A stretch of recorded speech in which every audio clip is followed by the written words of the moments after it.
And next we're going to hear from a couple of people, Gordy Schiff and Mardge Cohen, and they are both trained in internal medicine at Cook County in the 70s. 70s in one way sounded a long time ago, but it doesn't. It's not long to me anymore. It's just a minute ago.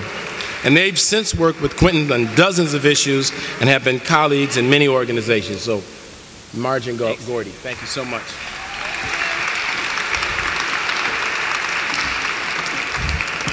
Okay, we'll try to do this quickly.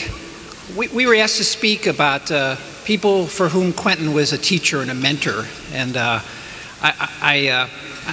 actually going to start with sort of a cartoon image that we have. We saw this cartoon and we said, this is Quentin. There's two people in front of a firing squad, blindfolded, and they're about to be executed.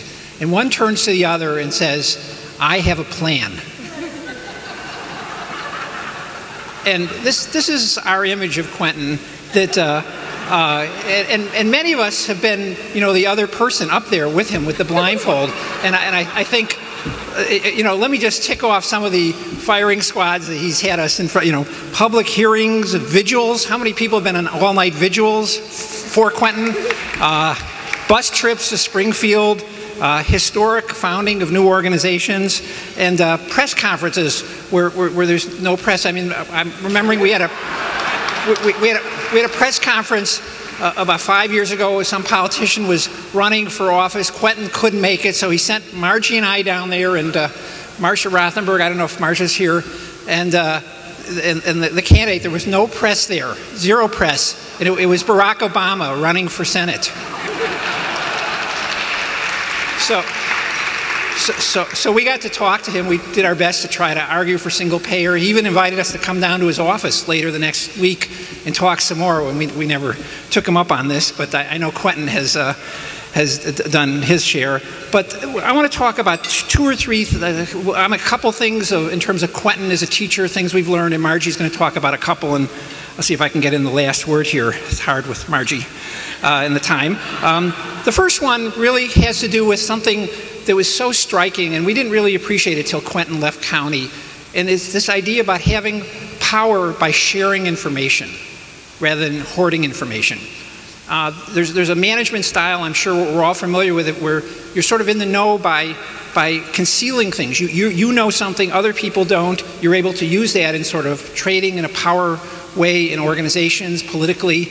And Quentin, whatever the opposite of that was, and I think it's some combination of his ego, on one hand, that he has to tell everybody everything, his democratic impulses of really understanding that just this idea about all these ideas need to get out to everybody, and then strategically understanding the importance, and I think this is the central point of really the Frederick Douglass quote. Quentin quotes Frederick Douglass, that knowledge makes a man unfit to be a slave. And that Quentin really understood that he just had to get these ideas out. People are, I'm sure, familiar. He went before the HUAC committee. People used to plead the Fifth Amendment, saying, I don't want to talk, I don't want to incriminate, I don't want to say anything. Quentin pleaded the First Amendment, saying, it's my right to tell the world everything that happened in Chicago. And so, and we used to, at county, converge at his office at the end of the day and basically yell at him. And he would tell us everything that happened. The House staff would converge. There's many people in the audience here who were a part of this sort of, it's just sort of what happened when Quentin was chair. The next thing, just a quick lesson or illustration of something that was profoundly influential that Quentin taught us, is speaking truth to power. And what this means is really not being really afraid to look people in the eye who we used to say as sort of new leftists were our enemies and we weren't going to deal with them. But Quentin didn't shrink away from this. Quentin never hid his politics. He never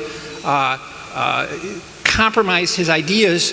But the idea of talking truth to power, of talking to anybody and trying to put forward ideas that were convincing. And we just heard a quote from Howard Zinn that I think is relevant, saying you have no idea often what your impact is on people. They make a decision that you don't like, but the impact that you've had is often immeasurable. And I think the collective capital of those style of dealing with people that Quentin did is just very widespread in the city as well as this room, of course.